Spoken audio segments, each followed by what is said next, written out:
मैं समझता हूँ पूरे देश में अगर आप पूछो कि केंद्र सरकार में शिक्षा मंत्री कौन है, मुझे नहीं लगता किसी को भी पता होगा। मैं अगर आप पूछो कि उत्तर प्रदेश का शिक्षा मंत्री कौन है, किसी को नहीं पता होगा। मैं एक वो देख रहा था सोशल मीडिया पे, ये टीवी वाले कई बार बच्चों से पूछते हैं। एक बच्चे से पूछा, बेटा केंद्र का शिक्षा मंत्री कौन है? बोला मनीष सिसोदिया। उससे पूछा उत्तर प्रदेश का शिक्षा मंत्री कौन है? बोला मनीष सिसोदिया। उससे पूछा राजस्थान का शिक्षा मंत्री कौन है? बोला इस देश में एक ही शिक्षा मंत्री है और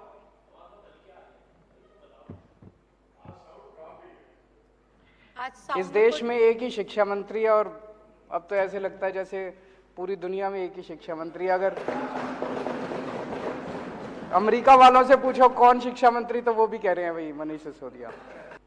षड्यंत्र रच के सबसे पहला काम इन्होंने किया, मनीष सिसोदिया के ऊपर एक झूठा आरोप लगाया। बोला मनीष सिसोदिया शराब में पैसे खा गया। हमने बार बार इनसे पूछा जी क्या पैसे खा गया, क्या घोटाला क्या है?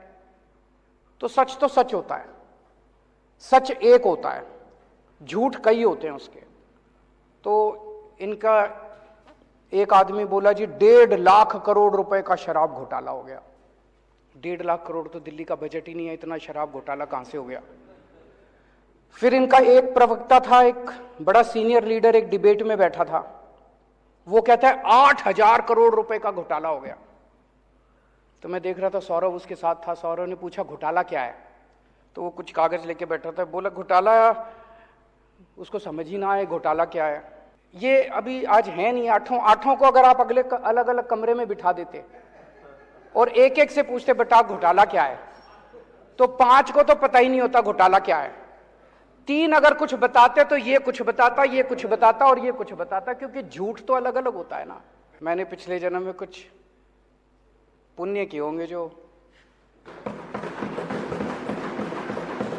मेरे पास अभी तक 12 एमएलए आ चुके हैं। एक एक एमएलए को आके कहते हैं भाई 20-20 करोड़ रुपए ले ले और टूट के आ जा, 2-4 को और लाएगा तो तेरे को 25 करोड़ देंगे, और नहीं तो जैसे मनीष सिसोदिया का हाल करा तेरे ऊपर भी रेड करेंगे, तेरे को गिरफ्तार करेंगे, सीबीआई और ईडी छोड़ देंगे तेरे खिलाफ। भाई साहब सलाम करता हूं आप सबको।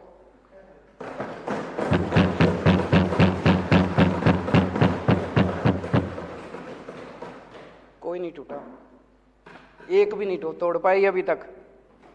तो लोग तो यही कह रहे हैं जी दिसंबर में सरकार बनने के बाद गुजरात में इनके 27 सालों की आप इंक्वायरी कराओगे, तब तक ये इंक्वायरी करा रहे हैं दिल्ली के अंदर।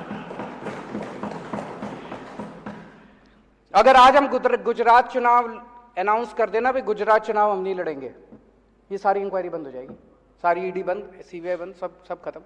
उसी की वजह से हो रहा है ये। कई सरकार गिरा चुके अभी तक ये देश में। गोवा की सरकार गिराई, कर्नाटक की सरकार गिराई। तो लोग तो यही कह रहे हैं जी दिसंबर में सरकार बनने के बाद गुजरात में इनके 27 सालों की आप इंक्वायरी कराओगे, तब तक ये इंक्वायरी करा रहे हैं दिल्ली के अंदर। अगर आज हम गुजरात चुनाव अनाउंस कर देना भाई गुजरात चुनाव हम नहीं लड़ेंगे, ये सारी इंक्वायरी बंद हो जाएगी, सारी ईडी बंद, सीबीआई बंद, सब खत्म। उसी की वजह से हो रहा है ये। शहर में एक सीरियल किलर आया हुआ है जो एक के बाद मर्डर करता जा रहा है, एक के बाद एक मर्डर करता जा रहा है। जनता सरकार चुनती है, ये सरकार गिरा देते हैं। मतलब जनता को तो रौंद रखा है। महाराष्ट्र में जनता ने एक सरकार चुनी, गिरा दी। गोवा में जनता ने एक सरकार चुनी, गिरा दी। जनता के पीछे पड़े हैं और सब जगह पैटर्न एक ही है। अभी जैसे महाराष्ट्र में भी हम लोगों ने देखा, जितने टूट के इधर से उधर गए, बताते हैं सबके पीछे सीबीआई ईडी पड़ी थी। सीबीआई और ईडी उनको बुला रही थी, जैसे वो इधर से उधर गए सीबीआई ईडी के केस बंद।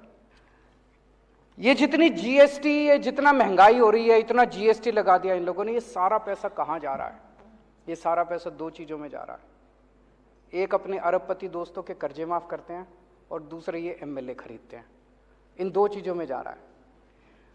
महाराष्ट्र की सरकार गिरानी थी तो छाछ पे जीएसटी लगा दी, दही पे जीएसटी लगा दी, शहद पे जीएसटी लगा दी, गेहूं पे जीएसटी लगा दी, चावल पे जीएसटी लगा दी।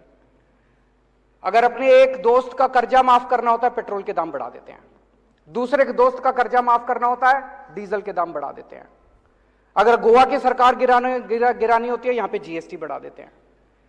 जितना पैसा जीएसटी और महंगाई की वजह से हो रहा है, पेट्रोल का दाम बढ़ रहा है, डीजल का दाम बढ़ रहा है, इसका अधिकांश पैसा केवल और केवल अरबपति दोस्तों के कर्जे माफ करने में और ये एमएलए खरीदने के अंदर जा रहा है।